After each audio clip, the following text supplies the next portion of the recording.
Hey everybody, thanks for tuning into the Rick Rickenbacker music channel.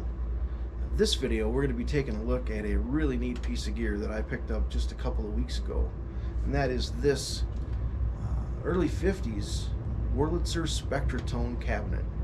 Now this one's been modified by Todd Wolfgram down at Dave's Guitar Shop to run some more conventional tubes and also to accept a 1/4 inch input. So a really neat piece of gear. The Wurlitzer Spectra-Tone 420A is similar to a Leslie, not just in the way that it looks, but it has a horn on the upper section of the cabinet that spins. The high frequency drivers are paired facing away from each other, and they spin on a centrifuge with a counterbalance on the opposite side. There's a woofer that's forward facing down in the bottom here, but there's no kind of a drum or baffle around that, so that's just a direct fired for the low end. It's a pretty neat piece of gear, and as soon as we talk a little bit about the pedal board, we'll take it for a spin. It's got a 2-speed, it's got 2 separate motors in it.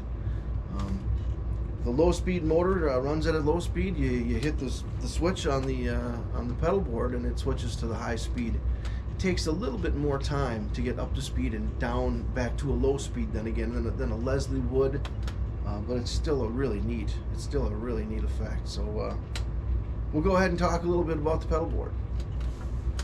Well, the first thing that I've got going here is the Aphex model 1404 Punch Factory. It's an optical compressor. I like that. It smooths things out. It fills in kind of the smaller spots where audio gets a little bit weak. I just like that it just makes everything sound a little more full to me.